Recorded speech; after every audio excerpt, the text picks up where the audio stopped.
Ассаламу алейкум, добрый вечер, дорогие друзья. Это программа «Актуальная тема» на телеканале «Войнах». И заместитель генерального директора по строительству общества с ограниченной ответственностью «Газпром» газораспределения Грозный Рамзан Эскиев. И поговорим мы сегодня о газификации, а точнее о дегазификации.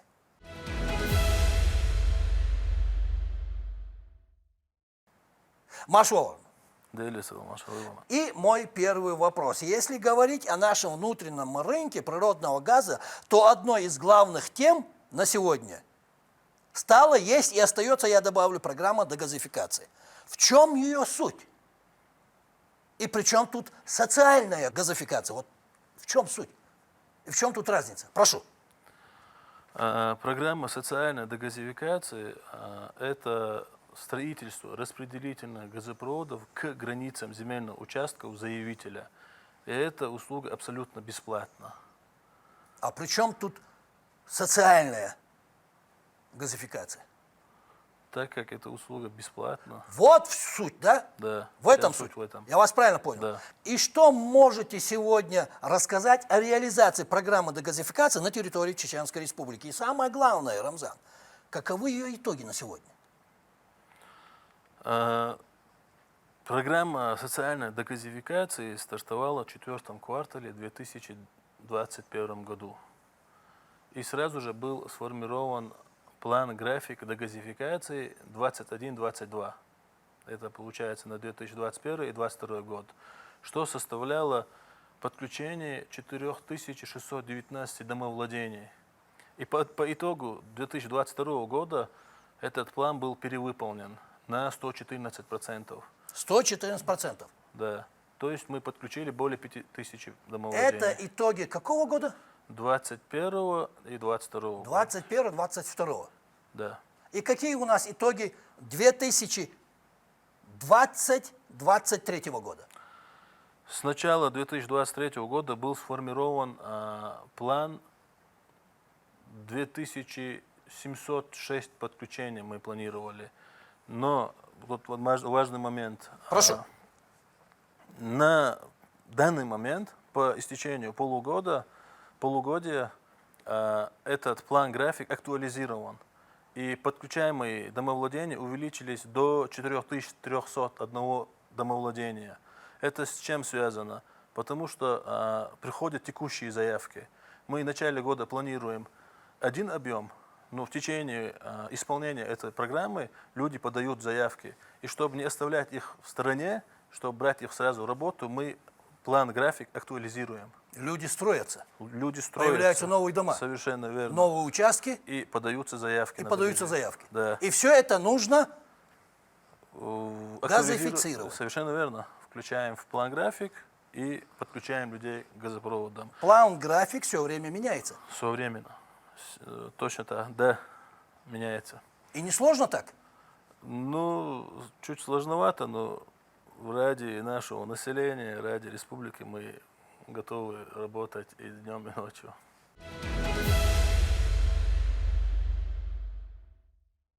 Итак, дегазификация. Как я вас понял, это подключение к газовым сетям домовладений в тех населенных пунктах, где уже есть сетевой газ. Это так? Совершенно верно. И бесплатная газификация – это у нас? Дегазификация. Дегазификация. Это у нас социальная газификация. Дегазификация. Тоже верно, да? Совершенно верно. Хорошо. И кто имеет право вот на все это, на дегазификацию? Любой гражданин? Согласно постановлению правительства 1547, любой гражданин, находящийся в газифицированном населенном пункте, Газифицированном населенном пункте. Давайте подчеркнем это. Да, который имеет паспорт гражданина Российской Федерации, страховой полис СНИЛС и документы, устанавливающие право собственности на земельный участок и на домовладение. Это обязательно? Это обязательный критерий. На земельный участок и на домовладение. Совершенно верно. Эти документы должны быть в первую очередь. В первую очередь, да. Ну, хорошо. Ну, а допустим, вот такую ситуацию, Рамзан. Дом расположен на участке, где нет газификации, где нет магистральной трубы. Как тут быть? Он попадет в программу социальной газификации? Он не попадает в программу социальной Не попадает? газификации. Не попадает. И что ему делать? У нас одновременно с программой социальной дегазификации сформирована и утверждена программа развития газоснабжения и газификации. Мы эти программы синхронизируем обычно. Что дает нам эта программа? Согласно этой программе мы строим межпоселковые газопроводы, распределительные внутрипоселковые газопроводы, тем самым пытаясь минимизировать негазифицированные населенные пункты нашей республики. И когда мы, допустим, согласно этой программе проводим межпоселковый газопровод до негазифицированного населенного пункта, это нам уже дает возможность подключать тех жителей этого населенного пункта по программе догазификации. А как мы знаем, у нас в республике негазифицированных населенных пунктов почти нет. Нет.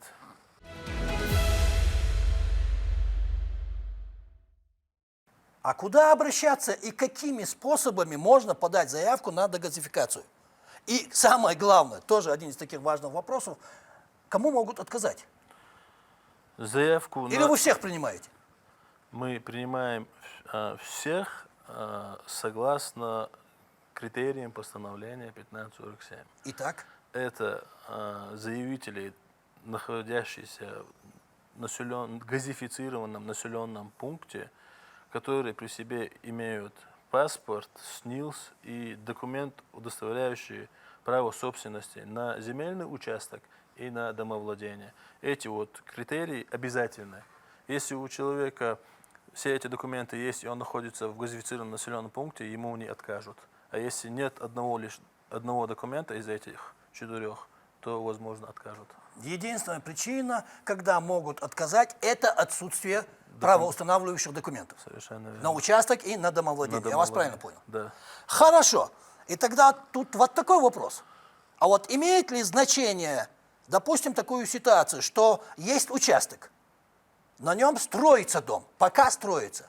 Или же второй вариант, участок есть, дома нет и не строится. Будет подведен газ? Не будет. Он не попадает под программу дегазификации. Почему? Потому что, соответственно, домовладения нету, и, соответственно, нету документа, удостоверяющего право собственности этого дома. Ну, а я И заранее хочу необходимость. подвести к участку. Такой вариант возможен? Потребность в газификации этого дома на данный момент, получается, нет. То есть на участке дом должен быть? Должен быть. Или должно идти строительство? Дом должен быть. Дом должен быть. Да. Никакого строительства, должен стоять дом. Дом. Это основное условие. Да. Хорошо, мы вас услышали. И тогда вот о чем я хочу вас спросить, Рамзан. Допустим, тоже такую ситуацию.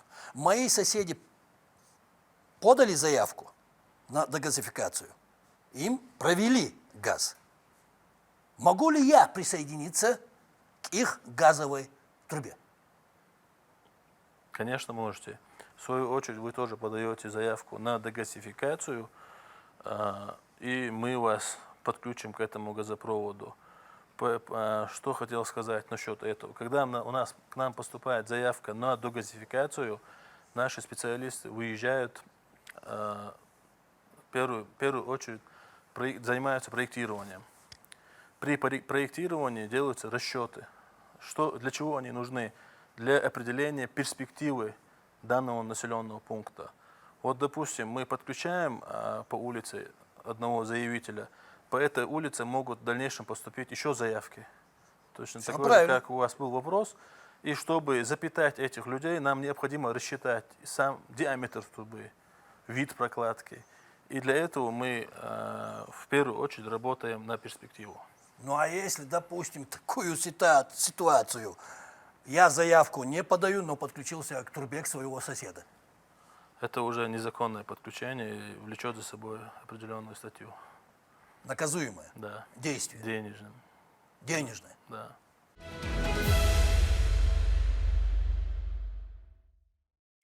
Хорошо. Продолжая, хочу задать вам вот такой вопрос. Вы меня извините, что я хочу получить вот такие подробные ответы на свои вопросы. Почему? Потому что мы хотим, чтобы наши телезрители знали, что такое социальная газификация, что такое дегазификация, кому положено, кому нет. И спасибо вам вот за такие подробные ответы.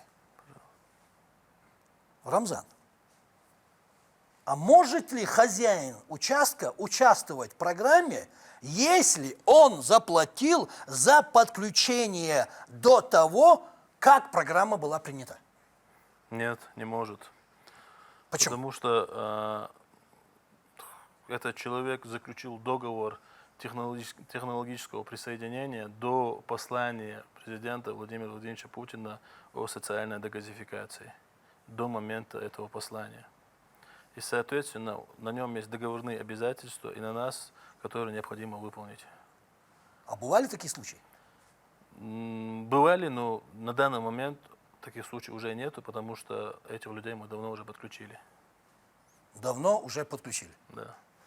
И вообще, с какими проблемами вы сталкиваетесь, исходя из того, что как выполняете эту программу?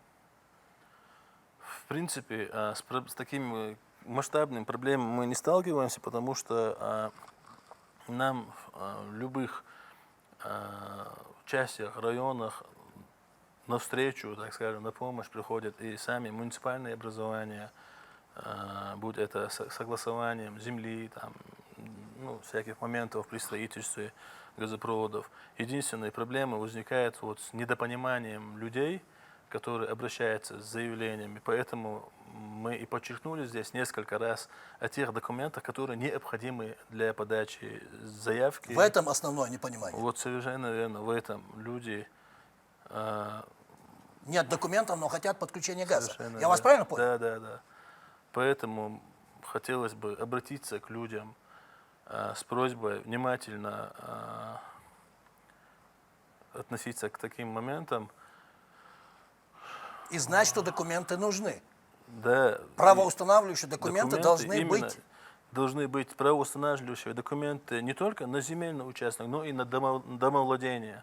Без этого вот никак мы не можем подключить людей, так как эти документы загружаются в портал единого оператора, они там проверяются, и отказ идет оттуда уже.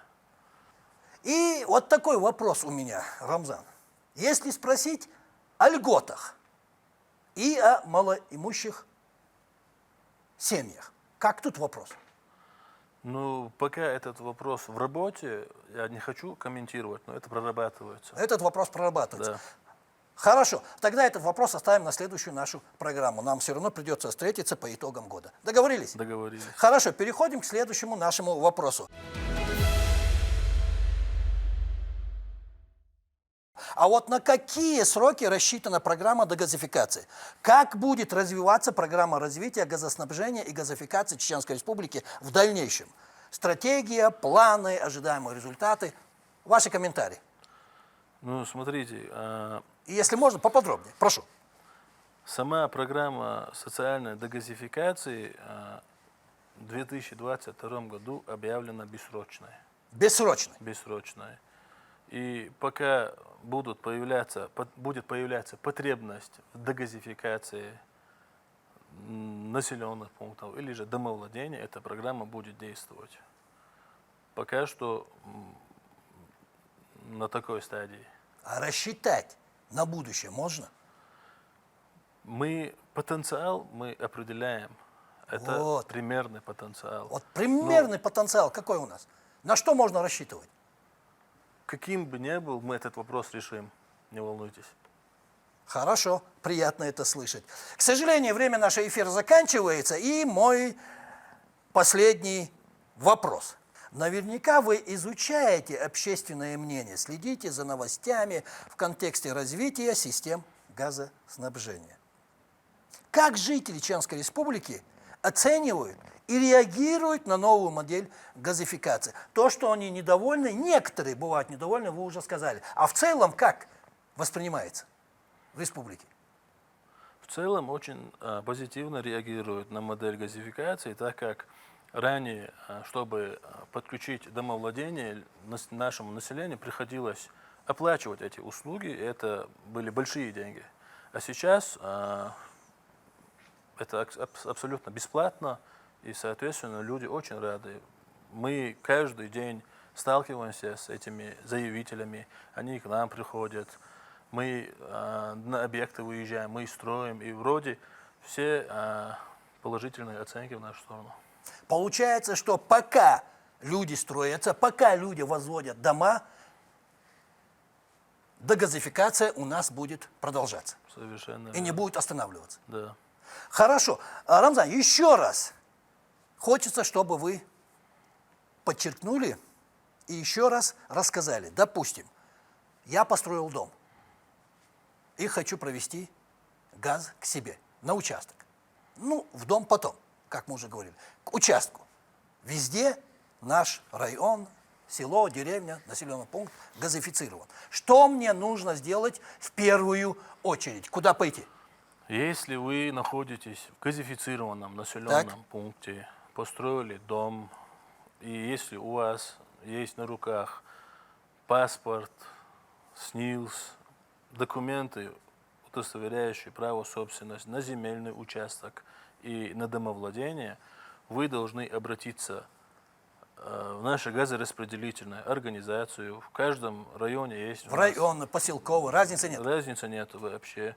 Или же можно через госуслуги, через портал единого оператора подать заявку, и мы вас подключим к газораспределительным сетям. И никаких проблем. Вообще никаких проблем. Единственно, вот эти требования, которые вы озвучили. Да. Это единственное требование. Да. И правоустанавливающий документ. И Совершенно. насколько сроком растянется подключение моего дома? Газораспределительным сетям. Да. Это зависит от протяженности газопровода. Там срок от 30 дней до 2 лет, в зависимости от протяженности. Потому что бывают такие заявители, которые находятся 5-6 километров дальше от точки подключения, и нам приходится протягивать 5-6 километров газопровода. Все зависит от этого.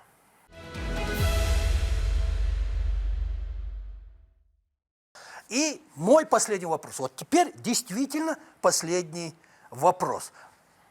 Если бы вас сейчас попросили выступить перед нашими заявителями, перед людьми, которые хотят провести к себе на участок газ, вот что бы вы им сказали в первую очередь?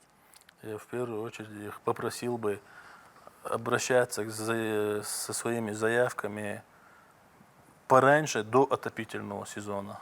Потому что в зимний период, холодный период, сложно работать на улицах, строить газопроводы. Поэтому большая просьба, если есть люди, которые нуждаются в подключении домовладения газораспределительным сетям, подавайте заявки согласно критериям постановления 1547. И у вас будет газ. И у вас будет газ. Спасибо. Спасибо, что пришли, ответили на наши вопросы, высказали свое мнение. Удачи! И вам тоже.